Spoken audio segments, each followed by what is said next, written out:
We're here. We've talked about the worst albums, and now we're going into the best stuff. I always struggle to know what to say about the worst albums because you don't really want to revisit it, and I didn't want to necessarily revisit stuff I didn't like, so I had to go on what my thoughts were listening to it, and yeah, sometimes I might be a bit too negative on it, but that's just how I felt listening to it, and if you like it, then, more props to you for that, but I couldn't. But we are done talking about the worst stuff. Let's talk about the highlights. Let's talk about the stuff that made 2025 even better. Some of the best albums have come out from this year, and we've had a massive amount of variety. I think personally, looking at my top 50, we've had more variety than we've had the last 2 years, in my opinion at least. It's not just metalcore, prog metal, we got a lot of stuff, and I'm excited to go into it. But before I go into my top 50 best albums of the year, I'm going to be talking about my honourable mentions. Honourable mentions are Ghost Bath, Rose Thorn Necklace, Paradise Lost, Ascension, Grey Haven, Keep It Quiet, Malevolence, Where Only the Truth is Spoken, Bloody Wood, New Delhi, Landmarks, The Darkest Place I've Ever Been, My Ticket Home, Pure to a Fault, Tala, Primeval Obsession, Detachment, Killswitch Engage, This Consequence, and Health Conflict DLC. Let's dive into the top 50. Number 50, we have Broken by the Scream, Solar Strain. I was not expecting Broken by the Scream to be on an honourable mention list, let alone just in the top 50, but it deserved it to be here. It's probably the best sounding album they've had. It's got some amazing kawaii metal, the uncleans are great, and the last song going from just kind of this tame ride to hecticness to feeling like a Kirby song to adding a little bit of Super Mario Galaxy charm to it, like sort of that feel. It just feels grand. It feels like the big grand album they've been looking for, and I'm happy it's here. It's such a fun record, and I like this one. Broken by the Scream's best album, and I'm happy it's in the top 50. Number 49, we got In Mourning, The Immortal. This one is just so goddamn good. I love the kind of death metal feel to this one. It's very progressive in a fun way, and In Mourning just generally has this consistent streak throughout the entire record. It's so much fun, and a great quality album. Definitely want to recommend if you're looking for that. Number 48, Bleed From Within, Zenith. I don't really know many Scottish metalcore bands, and they generally are an amazing metalcore band. This album has so many well-written songs, it goes absolutely hard, it's very heavy, and I think it's structured really well. Great production, great riffs, such a memorable, fun time. So yeah, 48. Number 47, we have Bury Tomorrow, Will You Haunt Me With That Same Patience. It's interesting that this album was nowhere near as good as The Seventh Son. No, I actually preferred this one to The Seventh Son, but because I've been reviewing a lot more stuff here, it's low on the list. Seventh Son was like in the top 10, and that wasn't even that good of a record, and I prefer this one. I think it just kind of ended up being the case of there's been more for me to review, and 2023, I only reviewed a handful of albums, so the fact that this has doubled, I'm reviewed 311 albums, and this is the 47th best one.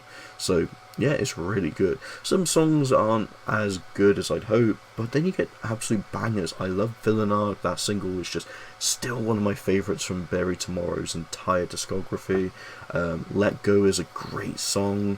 I honestly really enjoyed Yokai as well, that's easily a highlight. Bury Tomorrow's new album here, it's not perfect, but it's still keeping the positive aspect I like to the band, and it's just lovely to listen to. Number 46, we have Hail the Sun, Cut, Turn, Fade, Back.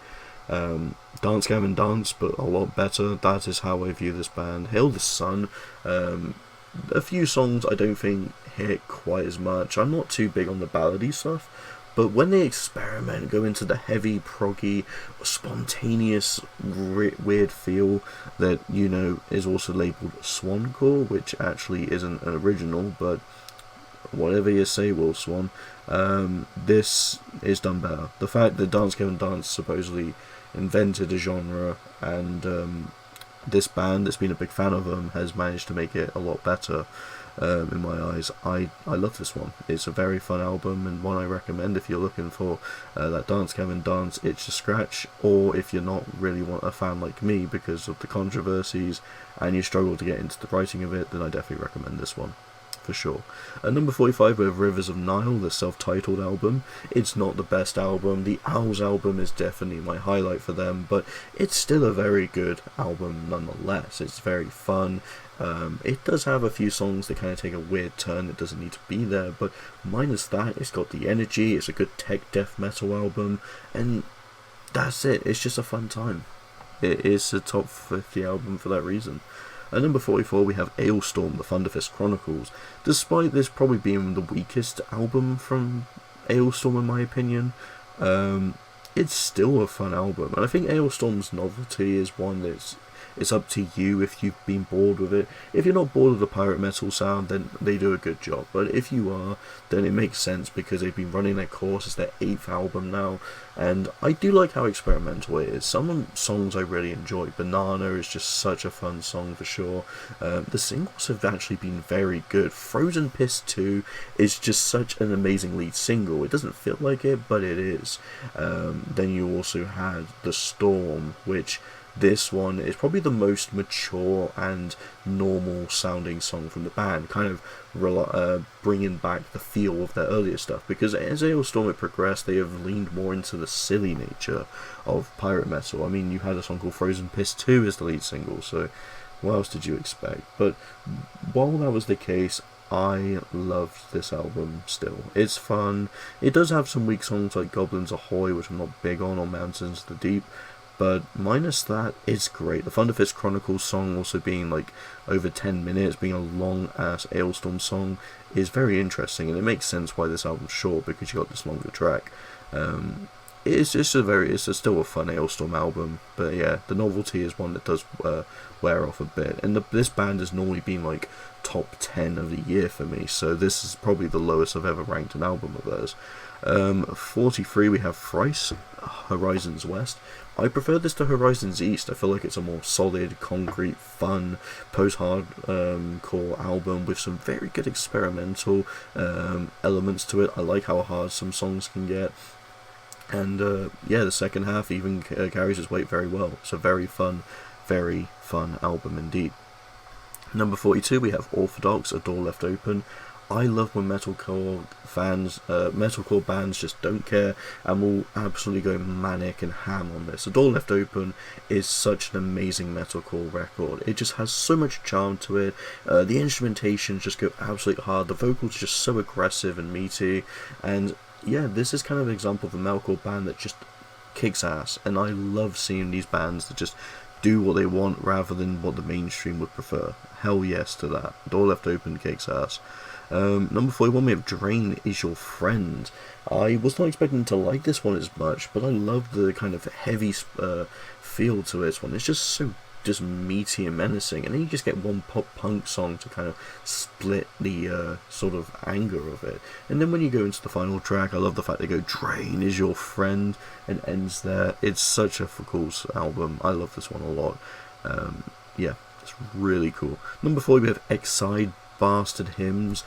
It's an album that some of the songs do kind of mesh together and feel a bit similar, but if you're just going to pick any song off this album, you probably won't be disappointed. I love how angry this one is. I just love how melodic the aspect of it works as well. It kind of blends new metal with the post-hardcore, the metalcore, and I'm happy this band joined Sharptone because I didn't really know about them until they did. And this album is very promising. Definitely a fun album for sure. Number 39 we have Split Chain, Motion Blur. Split Chain's debut album. They got quite a lot of help thanks to Spotify's algorithm pushing them, and they dropped some great singles like Future and Haven. But now Split Chain's got their whole new record here. It's amazing. I love how catchy some of the songs are. I just love how insanely fun this album gets, and they blend a kind of grunge gaze, shoegaze sort of alt metal sound perfectly. Some songs do generally feel like Deftones, and not in a way that just kind of drags on. You think, oh, it's a Deftones inspired band. They kind of have that Flesh War feel to them as well, and I like it. Generally, Split Chain have had just such an amazing fun streak here. This is just a very fun album, and yeah. Speaking of Flesh War, we have them at number 38. I put this one above because it's a little bit more original. Now, Flesh War's debut album, We're Not Here to Be Loved, is amazing. It's one of my favourite albums of 2022. It's just such an amazing discovery, and I was happy to spot this band when they were releasing the singles. And their second album is here. I've even seen this album all over vinyl stores for good. It's cool and all. It's a massive downgrade, I'd say, but it's still a very enjoyable album. So that only tells you how strong their debut is. They went for a tamer aspect, kind of relying a bit more on this 2000s sound, as well as also just presenting itself to be like this 2000s Windows vaporwave feel in some capacity, which is quite cool. I like that. Jerometown, Green Street, and Last Escape are generally some of my more favourite tracks on the album, but there are also some songs I feel like are just there to hype up the next song, and that's kind of my biggest flaw with it. But despite all that, Fleshwater is still kicking ass, for sure. I just think that in comparison to the debut, doesn't even come close to touching it. Number 37 we have Chevelle, Bright as Blasphemy. I quite like Narratius. It was a very fun album, and I feel like that kind of had a bit more appeal due to its concept of space. And then what did Chevelle kind of go back to? They kind of just did the North Corridor again, but in some way I do quite like what they're going for here. I wasn't big on the kind of Cowards Part 1 and 2 with Rabbit Hole and Jim Jones. Rabbit Hole was fine, Jim Jones I didn't really like that much, but yeah, when you actually go into the non-album singles, oh my god, this album has so much charm. Pale Horse is one of their best songs in a long time. It's so catchy, it's so much fun. I quite like songs like AI Phobias as well, and it's just generally, as a whole, a concrete album. And Chevelle are keeping the consistency going for it. They're leaning less into kind of the melodic feel that their earlier stuff had, and instead of going for the kind of that grunge feel of or at least the post-grunge alt metal sound that you had for Wonder What's Next to, I guess they've had that one for a while, but they have gone a bit tamer, passing Sci-Fi Crimes. They have tried to explore heavier directions, and I feel like this album is one of the heavier ones they've done, and it's definitely still a good attempt, and it's still a very good album, but I kind of miss the earlier Chevelle at the same time. But it's nice to see that they're still keeping that consistency, and if anything, I think it's more consistent than the North Corridor, and I wouldn't even say this is the weakest Chevelle album, so I give them props for that. It's definitely a fun listen.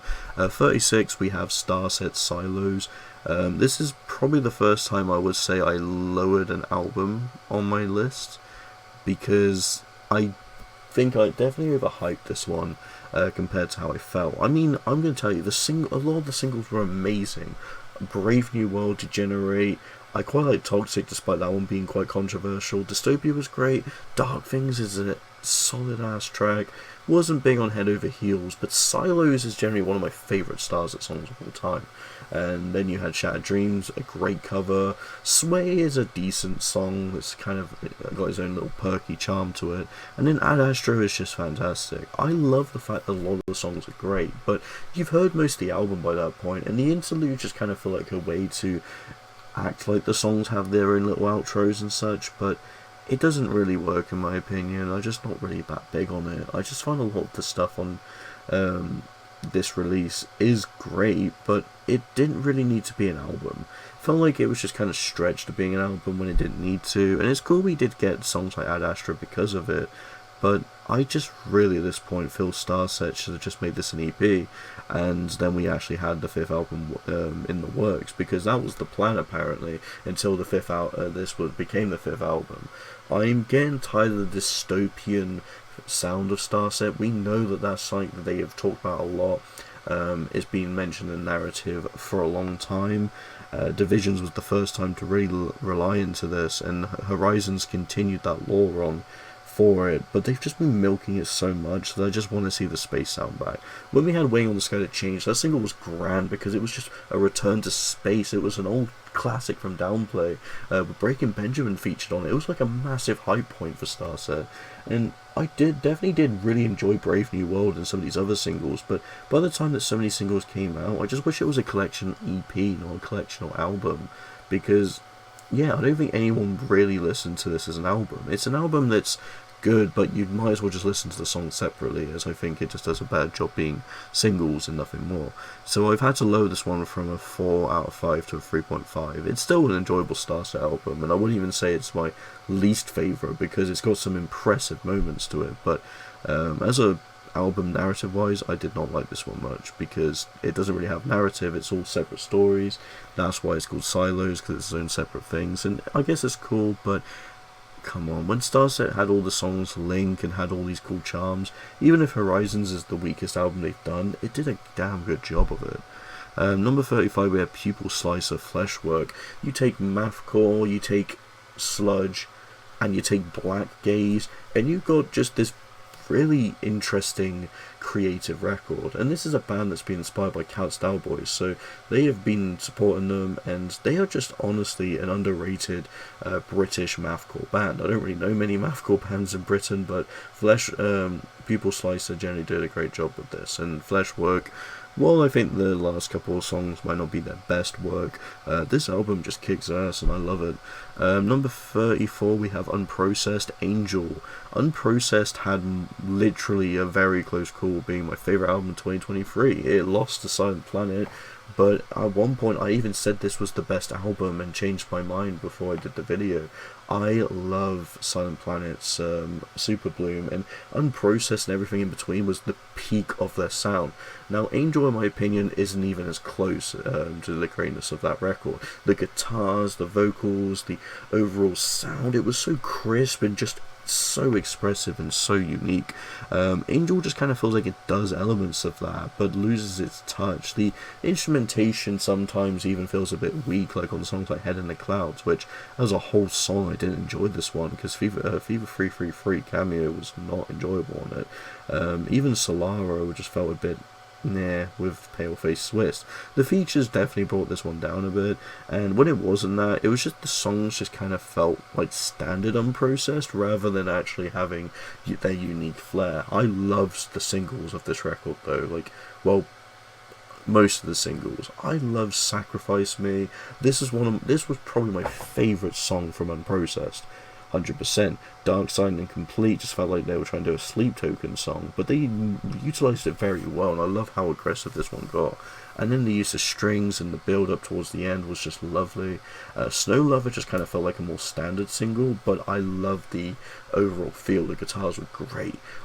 As I said, I wasn't a big fan of the feature singles, but Beyond Heaven's Gate is another amazing one. This one was so catchy, just so compelling, and even the instrumentation had elements that reminded me of Gold. I do like a lot of stuff on here. Perfume is a very beautiful written song. Your Dress is a very fun one. Terrestrial is one of the heaviest, but it doesn't beat Law when it comes to being the heavier one, because Law's guitars are just, oh my god. Guitars are definitely probably the thing that drags this album down a bit, because if they were just a lot more creative, like the last two albums were, this album would be a beast, but that's where it is. Not their best, but I love Angel still. Stray from the Path, Clockwork to number 33, the final album, and they end off in a bang. So many memorable songs. I love Kubrick Stare, that song was just kick-ass. One of my favourites is the title track Clockwork. I just love the don't think, don't fucking question it bit. It's just so good. And Landmarks was a great feature on there. It's just a kind of short, straight to the point, snappy metalcore record, and they do a good job of it. Number 32, we have Igor, Amen. Amen to that. This one is so experimental and just off the walls with its avant-garde metal and electronic fusion. They just do anything and it works great. Some songs are just weird noises, but they have this compelling narrative that flow to it. The second half does do a bit too much of this, but I love the songs that absolutely stand out on this one. Igor do a great job of it. Number 31, we have Love Is Noise, To Live in a Different Way, their debut record. Oh my god, this one is so good. I loved seeing, didn't love seeing Love Is Noise, I meant to say, as a support act. They weren't quite as intriguing, or weren't really a band that I thought would be as great, but seeing their debut album come into play was so good. So many good songs like Jawbreaker on that one. The slower tracks are kind of cool, additions to slow down the pacing of it, but I love how hectic some of the moments get. I love how they can put in some harsh sounds to it. It's a very well made kind of, I guess, shoegaze alt metal core post-hardcore feel. I love it. Number 30 we have Silverstein, Anti-Bloom. My favourite of the two Silverstein records. Pink Moon had more of the promising factor of being heavier, but Anti-Bloom's heavier songs just hit harder. I feel like Anti-Bloom had the stronger writing to it, and didn't really have a lackluster song other than ones that just missed the potential a bit. I really like this one, even if Modern Silverstein isn't as liked. I think this was definitely a good attempt. Number 29 we have Sleep Token, Even in Arcadia. I mentioned in my worst albums list that, there's some albums that were generally hated by a lot of people that might be on my list, and Sleep Token is one of them. Now, this is the another one I bumped down. I gave it a 4.5 out of 5 when I listened to it. I know a lot of people think that's why I've ranked it, because that's my most popular review. I do apologise, I've ranked it down a bit lower. That was just the new hype getting to me, but even then, I still think this album has a lot of great charm to it. It just feels like a kind of deconstructed Take Me Back to Eden, putting in a bit more of that R&B influence, and being a bit more of a poppier, accessible album, even if some songs like Infinite Baths has a 3-minute breakdown that just goes into some of the most menacing moments of Sleep Token's sound. I honestly really enjoyed it, and I think this band just gets way too much hate than they need, but I don't think they're pushing out their best material or going this direction. This Place Will Become Your Tomb is still my favourite album, and I don't think there'll be that one, ever, for sure. 28, we have Psychedelic Porn Crumpet's second album of the year, Pogo Rodeo. How did they follow up Carpe Diem Moonman? They released basically an album similar to it with, again, some fun ideas. It kind of feels like a B-side album, but it's great. This one has songs like Manny's Ready to Roll, and that one's one of my favourites. There's so many good songs as well, like Born in the AD, but the biggest, I think the only reason I have this one a bit low on the list is I think the second half kind of has too much of the slower stuff. You put all the insane songs at the start, and then you kind of building up that energy to then just slow it down. It's fine. I just wish the tracks were a bit more mixed in the track list of that kind of sound. 27 we have Imperial Triumphant, Gold Star.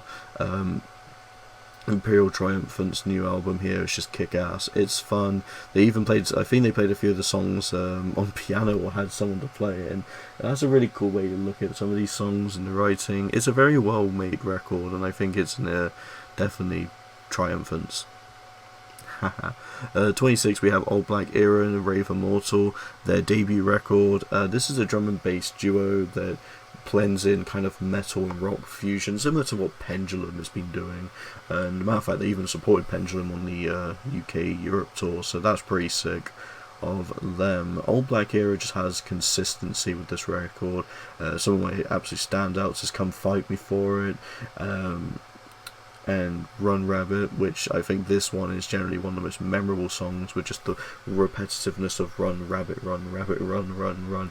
These songs are just so much fun. They just bring in some absolute fun, fresh sounds to it, and this is a type of artist that should be popular on radio, because I feel like they hit all the right margins of it, appealing to a massive mass. And yeah, this is sick. This album was pretty good. Number 25, we have New Dad, Alter. I preferred this one to their debut, Madra. I think Madra kind of relied more on the darker, more melancholy feel that the album had. It did have some nice soft moments, but it was generally more in a darker, grayer area. This one's more vibrant and upbeat, and I like that in this one. And you even get some songs like Rubosh, which generally just was quite a big surprise from the other songs they've been releasing. Rubosh has the bit more aggressive voice onto it, being a bit more shouty, being a bit more vibrant in that regard, but they still blend the shoegaze lo-fi sound to a T with tracks like Everything I Wanted. You got 2 songs taken from the Safe EP, or Puzzle EP, I can't remember the name of it, but they picked pretty good songs like Entertainer, which I think is quite a good choice. And yeah, this album as a whole is just amazing. It's just a really fun, well-made New Dad album, and I just prefer it to their debut, so that's pretty cool. Number 24, we have Whitechapel, Hymns and Dissonance. I've lowered this one as well from 4.5 to 4. I like it, but not as much as I liked it when I listened to it. I think it's still a very solid deathcore album.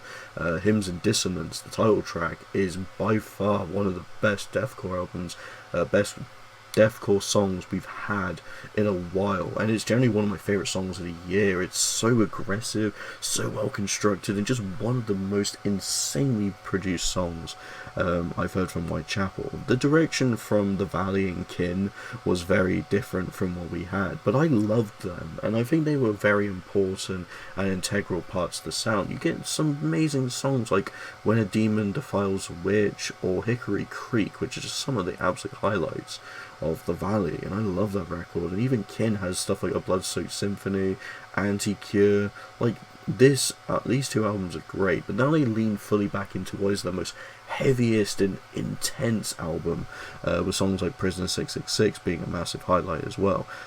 Even if it's not as good as I praised it to be, this one is still a remarkable album, and I hope more people will put it on that list because it just goes hard.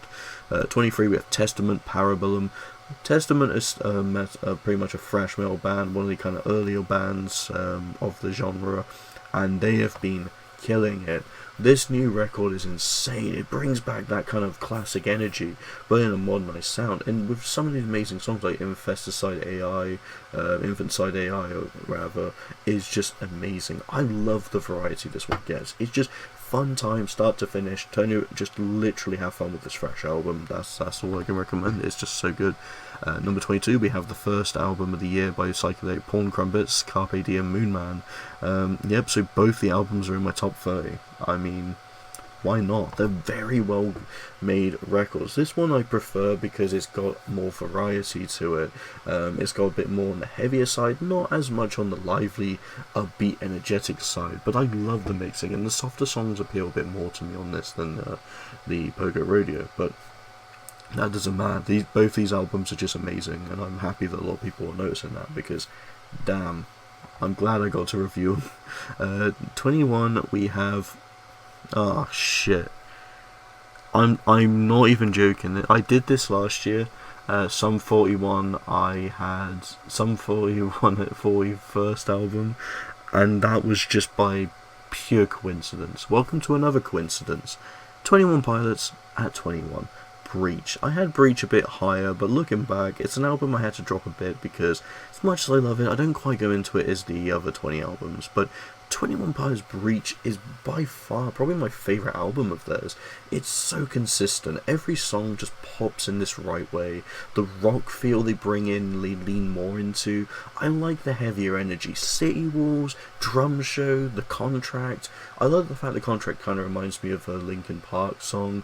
City Walls is just generally one of their best written songs, and there's so much gold on the second half as well. This album is my favourite. I know Trench is seen as the masterpiece of theirs, but I prefer this direction because hip-hop, while I enjoy it, I prefer the more alt-rock sounds that they bring, and this just does it immensely. The fact that this is also songs that just followed Clancy only a year later, and has ended up being more beloved than Clancy, is a shock to me.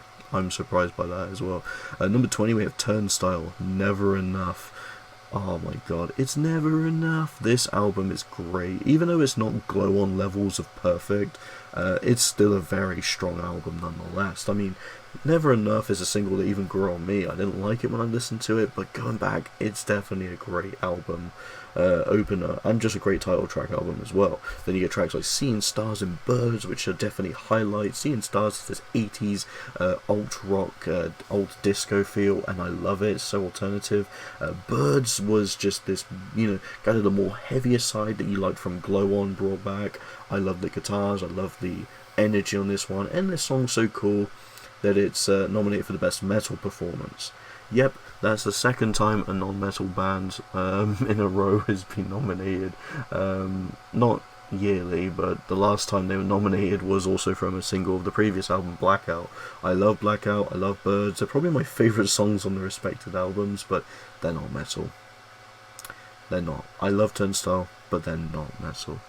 At all. But yeah, this album is great. The only thing I wish they didn't have was so many songs have like a minute synth that just kind of increases in sound to transition to the next song. I like it to some degree, but they do it so much. Look at me now. I think the song is called Does It like for a Long Time, and makes that one a bit harder to enjoy. And this is kind of the stuff that brings some of the elements down, but I still enjoy the aspects they have, and also shout out to I Care. I'm glad that I love this one. It's my favourite non-album single, and this seems to be one of the big ones on there. So, very good pick that people made this one popular. Number 19, Machine Girl, Psycho Warrior, MG Ultra X. I did not listen to MG Ultra, I forgot to, but MG Ultra X, from what I've seen, is just so loved, and I'm happy for that. Oh yeah, it's also because it's really good. I love this album. So many fun songs, like Psycho War is so good. Ignore the Vor is a massive highlight for me. There are just so many moments that just bring out some zany digital hardcore feel and just works. The first bunch of songs are just a handful of an amazing way to start the record off. Some songs do have elements that drag on to kind of make the electronic feel very combust, but I like there's elements that kind of remind me of glitchcore on here, and it's just a very cool addition to this record. Very good album. Number 18, we have Viagra Boys with Viagra Boys, or Viagra Boys. Oh my god, this album is so good. This was Rough Trade's #1 album of the year, and while it's my 18th, I'm not going to be hating that. I didn't really like many of the entries they had. I'm not a big fan of Geese, so that wasn't on there. So if you're expecting Geese, I'm sorry, I wasn't a big fan of it. And Never Enough by Turnstile was the only other album I loved that was on the list. So seeing that this was the #1 is a very good pick. Viagra Boys has so much tongue-in-cheek, funny, comedic, cool aspects to it. It's just such a absolute riveting, amazing, just a little bit of post-punk with some cool rock passages, and I love the energy. Lyrically, it's just so gold. I know people say that they prefer Cave World, but I actually haven't listened to that one, so I guess I've got a cool album to listen to while we chill out and wait for the new stuff to come out, so hell yeah. Number 17, we have Accused, Dealers of Doom. I actually really enjoyed the metalcore, post-hardcore blend of this new band. I love the singles they dropped, and I love pretty much the whole record. Very underrated, and this debut is definitely one I recommend checking out if you like your metalcore a bit more accessible. Number 16, Spiritbox Tsunami Sea. Spiritbox, while it's not the strongest album in my opinion, even if people prefer Tsunami Sea to Eternal Blue, I kind of prefer Eternal Blue, and if I'm being completely honest, I actually prefer The Fear of Fear to both of the releases. It's just the most consistent, and it's such a bloody good EP. But it doesn't matter, this album is still very good. While it's one track shorter than the previous album, I like what they do with the songs on here. There are some generally fantastic moments. Fata Morgana is an amazing song. I really like No Loss, No Love. You also got songs like Deep End, which is a very nice album closer. Ride the Wave was my track of the week. I love this one. Crystal Roses even grew on me more, kind of like the more drum and bass electronic components of this one. Perfect Soul's very catchy. Soft Spine was a great lead single. That was also track of the week when that one came out. Yeah, this album even has a Heaven with Two Faces, one that was very close to being a track of the week, but didn't quite like that one as much. It's still, though, very creative and a very well produced record, for sure. I love the aspects to it, and it goes into kind of a bit more of a weird, heavier sound, while it goes into a bit more of this ambient, cool element to it. And yeah, it's a very good Spiritbox album. Number 15, we have Violent Vera, Lover of a Ghost. Yep, an emo rock artist. She's done a really good job with this whole direction. I'm happy to see this album blew up. There's some amazing songs on here. Not one song really feels weak. It just all deserves to be there. Some classic emo rock energy that I definitely recommend. So good, and I love seeing that TikTok has been blowing this artist up. Number 14, we have A Mice and Men, Another Miracle. I think this is probably a big stepping point for Mice and Men. I don't know if I prefer it to Echo. I feel like Echo has the more quality aspect, and probably is the best consistent album from the Aaron Pauli direction or era, passing Cold World, considering the fact his first release was Defy, if I remember correctly. But you've had Defy, Earth and Sky, Echo, Tether, and Another Miracle. And Another Miracle is a very solid entry. Probably my favourite for consistency, at least. Well, even if some of the other songs were just okay, I love every track on this one to an extent. And so many good songs come at the start as well. of this one, Flowers is my favourite of the album. It's just basically a perfect example of the electronic components, the softer melodic aspect, blending in with some heavy metalcore. Troubled Water has some insanely fun moments to it. Another Miracle was a banger of a lead single. Wake Up, guilty pleasure of mine, I love it. There's so many good songs on it, and it had to be in the top 20, even if it's ranked lower than Tether. Same reason as to why Bury Tomorrow is much lower. It's got a lot more albums I've compared it to, and the fact that this one is very close to the position of Tether shows how much better this one was than Bury Tomorrow, in my opinion. Number 13, we have the Acacia Strain. You Are Safe from God here. It's heavy, it just goes into sludge while being this very aggressive metalcore album, and even lying in some deathcore elements. It's so evil in how vicious it goes for, and I love it for that. Acacia Strain is just one uncomfortable but insanely good listen of a very heavy metalcore act with deathcore in it. Number 12, we have Agriculture, The Spiritual Sound. What an amazing Black Gaze album. I was not expecting a Black Gaze album to hit even as close as a certain one in particular, but this one has got so much variety. First half is just insane cool Black Gaze moments, and the second half is so experimental and off the wall. Some soft ballady stuff, some songs that build up into the energy, and some that just generally feel like normal cool rock songs. The variety is what makes Agriculture great, and the production, the mixing, the instrumentation, the vocals, all these pieces together just make you one hell of an album that's just insane. Number 11, we have Stellar Circuit's Phantom Phoenix. What an amazing prog metal record. Definitely an underrated band, and one I recommend. Second half, not quite as good as the first, but it still brings in so much charm, for sure. This album as a whole, I definitely recommend it. It's consistent, it's fun, just off the walls with some great energy to it. Now we're in the top 10. This is where we really hit some of the best stuff, and there is some of the best albums I've listened to on here, so let's go through it. Number 10, we have Pendulum, Inertia. Yep, if you were waiting for a new Pendulum album for 15 years, saw they were dropping a bunch of singles and EPs, you pretty much listened to almost every single song when it came out. Luckily for me, I held my tongue and didn't listen to it, other than a few singles. Yeah, Save the Cat, Guiding Lights, and I guess Cannibal were the only singles I listened to. But yeah, the whole album's out. 15 years after Immersion, we have Inertia, which I love Inertia so much. So many good songs like Cartagena's one of my favourites from the band. Really enjoy Archangel as well for the vocals. Got so many good songs as well, such as Save the Cat, which while this one's a bit more on the simple side, I love the heavy energy mixing into that one, putting more of an alt metal spin on a lot of these songs. The guest features are all great. I really especially love the Wargasm part with Cannibal. That one was one of my more favorited ones, and I think even the Bullet for My Valentine, Matt Tuck for Halo is generally one of the more memorable songs we've had dropped from them in a while. So many songs I love. Even Come Alive is such a great, fantastic one. So much. The only things I just don't really like on here was the two interludes that took up a spot of being a potential song, so you had even less new material. But since that didn't really impact me, because I didn't really listen to much of the singles, not too bothered by it. Number 9, Thornhill, Bodies. Oh my god, Thornhill. They have actually managed to find a sound passing the Heroin era that generally brings out some of their stronger ideas in a while.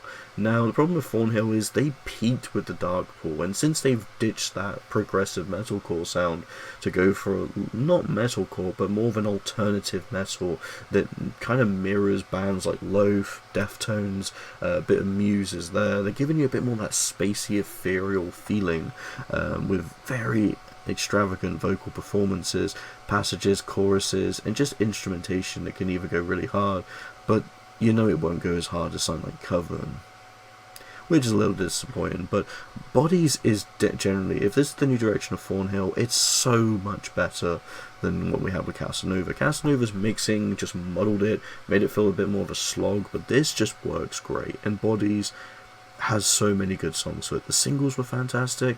Obsession was one of my favourite songs from Thornhill entirely. Then they had Nerve, which this one was again another amazing single. Silver Swarm was fantastic. Tongues is one that grew on me so much. I love the new metal feel to it, and so many non-album singles as well I really enjoy. Revolver, Under the Knife, even, I was going to say Crush, but I meant Diesel, has some really cool elements to it. This album is just fun. I think the singles are generally the massive highlights of it, but you still get some really good stuff on there nonetheless. This album is just so good. Number 8, Valiant Hearts, Hidden Realms. Other than the fact that they kind of have the heavier stuff at this first bit and then just kind of ditch it for the more melodic, sort of symphonic sounding post-hardcore direction, I love it. The whole concept's beautiful, so many catchy songs, so many great written stuff, and I got literally 2 track of the weeks back to back from this album. Nausicaa was a fantastic single, and unfortunately it did beat Converge with an amazing song they dropped, and then we also had an Nation Chivalry is Dead, which I had to give it to this one as well. Literally, Valiant Hearts have just come back with one of the strongest albums in their career, so hell yeah to that. This is where the albums get into 4.5 out of 5 now, starting with number 7, LS Dunes Violet. This is a emo super group comprised of Seosin's former lead singer, who's also more known for Circus Survive, which then quit, and is also known for being in The Sound of Animals Fighting. But this is actually like a whole project he's the full lead singer for. We have also got Frank Hero from My Chemical Romance as the guitarist. We have got the drummer and bassist, I think, from Coheed and Cambria, and we even have drummer from Coheed and Cambria, and we have guitarist and bassist, I think, from Thursday. There's all the bands that contribute to this supergroup, but I probably got the ordering wrong of that. Oh my god, I love this record so much. It's just such a very well, beautifully written, post-hardcore emo sounding album. So many good songs. I love Like Magic. This one was easily one of my favourite non-album singles. So Machines was a great one as well. I love Violet. That's one of my favourite track of the weeks for sure. Paper Tigers as well was a very good highlight to me. It's the vocals, man. Anthony Green is just such a great vocalist. Him on Seosin translating the name is just so good. And then he even appeared on the final Seosin album at the moment, because he was an OG vocalist, left and then came back for Seosin, but then he's gone again. And yeah, honestly, I've really enjoyed his vocals, and LS Dunes is a great way for him to really channel the ideas they come up with. This record is insane, and the non-album singles as well can either be pretty hard-hitting or just very emotional, and this album just kicks ass for it. Number 6, we have Deftones' Private Music, the Snake album. I love this one. I think it's better than Ohms in terms of Deftones' best quality, but Ohms is probably the more interesting album, because I feel like it's got a lot more to experiment with. This is probably the tamest that Deftones have gone, because there's not really anything that's heavy. It's just kind of leaning more into that kind of alternative metal sound with more of a rock direction to some of it. Still, the song quality is great. My Mind is a Mountain, amazing lead single. Milk of the Madonna is one of my favourite songs they've dropped in a long time. And then also amazing songs like Ecdysis I really love. Metal Dream I quite enjoyed. I even enjoyed the Infinite Source as well. There's just so much joy with this album. The vocals are great, and I love the fact that Cut Hands is kind of like the Limp Bizkit sound they bring as well. It's so surprising that the heaviness has been very toned down for this, especially since almost every album at least has one song that's quite screamy. I mean, even Gore, which is, to be fair, their tamest album overall in sound, has Gore, the more screamy track, and then they even have This Link Is Dead on Ohms. So they generally do have some interesting ideas why they haven't utilised that, but no problem there. I enjoy that. Taking the bronze medal at number 5 for best album is Architects, The Sky, the Earth and All Between. How many people agree? Probably not many, but I love this direction that Architects took. I hope they don't stick with it though, because Jordan Fish is generally doing the same thing again and again and again, taking the Bring Me the Horizon aspect out of Bring Me the Horizon to channel it into other bands to make them the new Bring Me the Horizon, like Architects, another good rival band for Bring Me the Horizon. It's nowhere near as big, but they're still very big. Architects have just had an amazing decade this year. They've had a #1 album with For Those Who Wish to Exist, the best-selling album of their entire career. From debut was this one, which was almost #1, thanks to Sabrina Carpenter for taking the #1 off them. And then they just had so many amazing shows as well. Some of the biggest songs are on this album as well. Some of the songs aren't the best, like Seeing Red was a bit on the weaker side, but this album is just so much fun for me. A Curse is great, Whiplash, even though this one's a bit on the weird side sometimes with the trap beat elements, I love it still. Black Hole is so heavy, and it's so great. Everything Ends is just generally poppy, Bring Me the Horizon, but I think it's got some really good charm to it. Brain Dead is just so much fun with its more punky, skatery, heavy rock metal sound to it with House of Protection.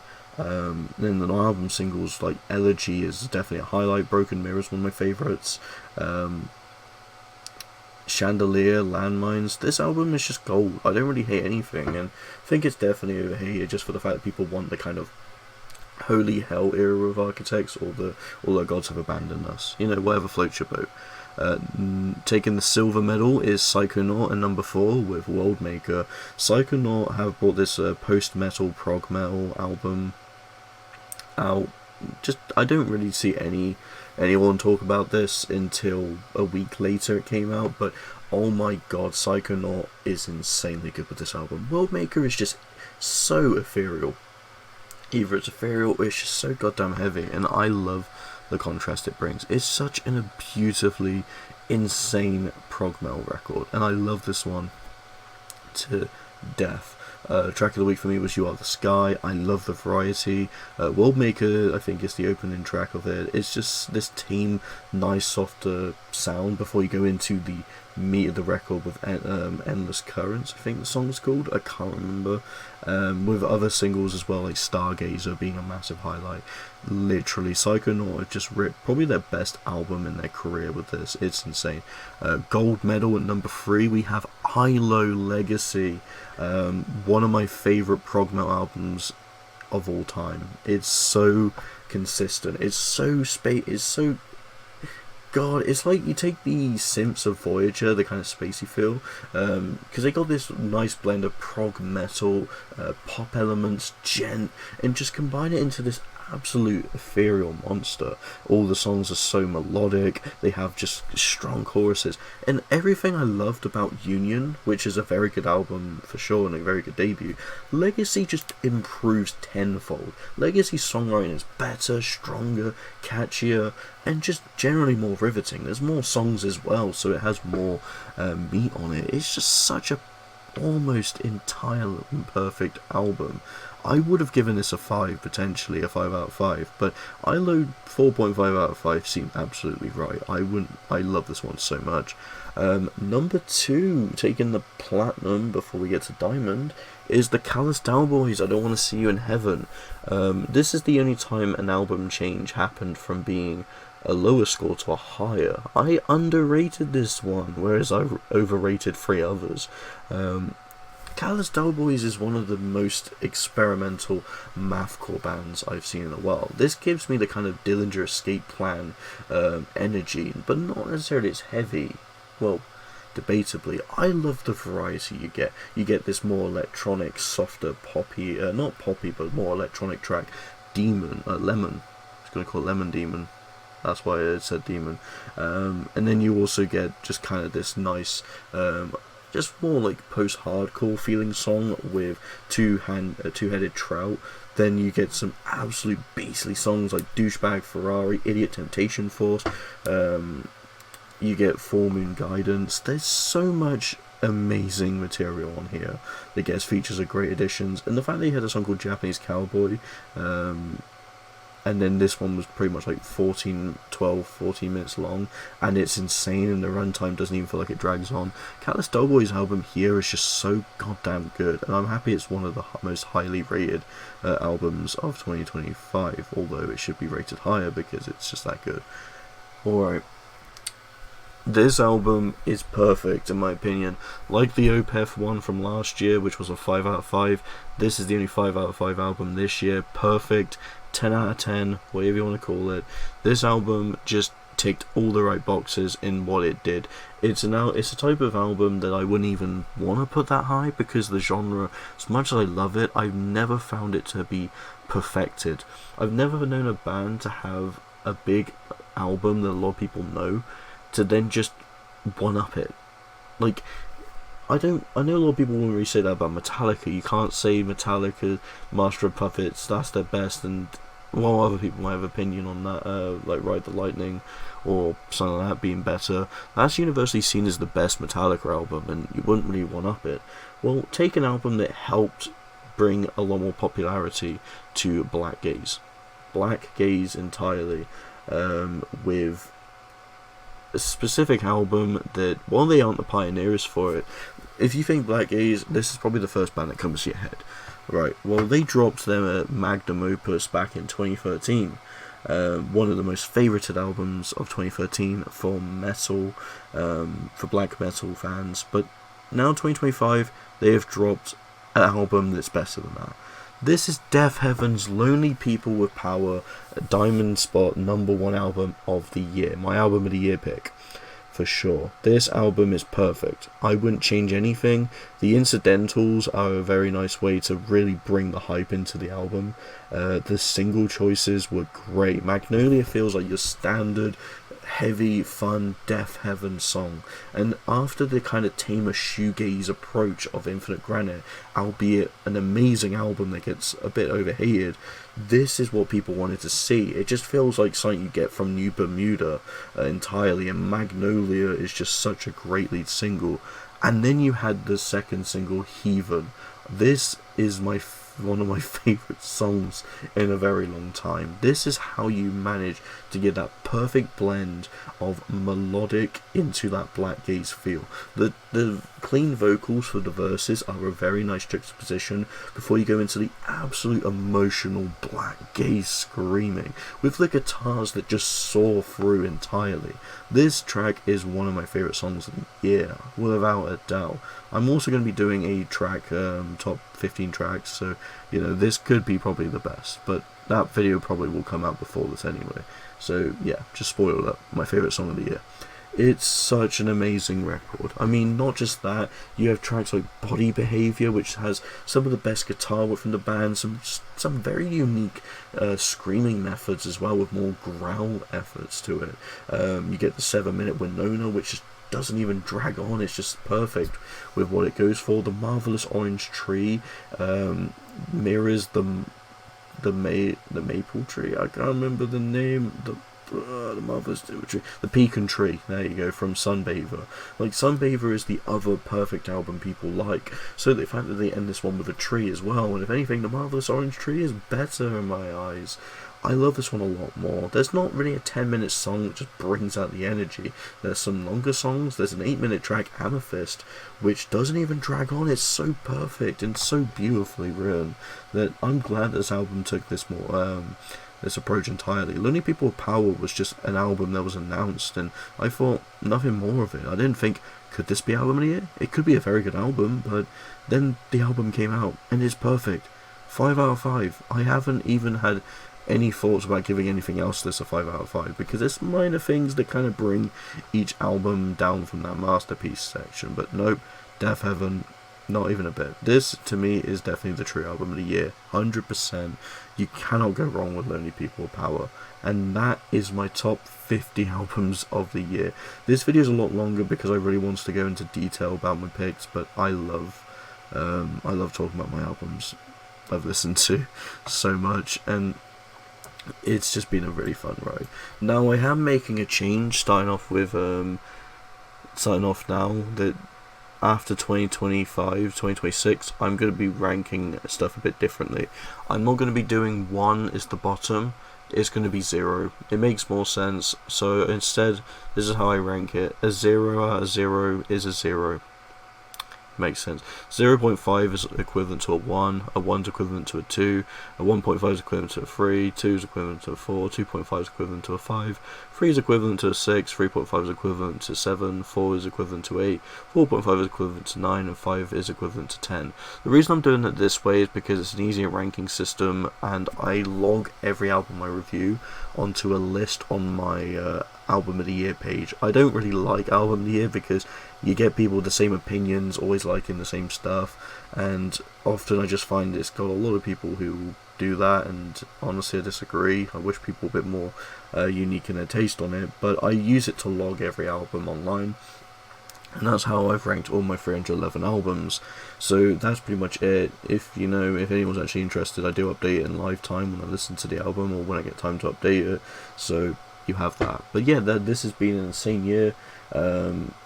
Out of the 3 albums I've had for album of the year, Death Heaven's one's my favourite. I love Silent Planet's one, but that album did have a few things they could probably fix to make it better, and it's certainly not even the best album from them. And Opeth, while again it's not the best album, that album was perfect in my opinion. It just generally needed what Opeth needed to do, and there we go. 3rd album of the year pick from my reviews, Death Heaven. Hope you'll enjoy. Thanks so much for watching, and see you next video. Or well, rather, Merry Christmas, because I probably won't be uploading until either start of the year or end of Christmas, so we'll have to see. Have a good Christmas.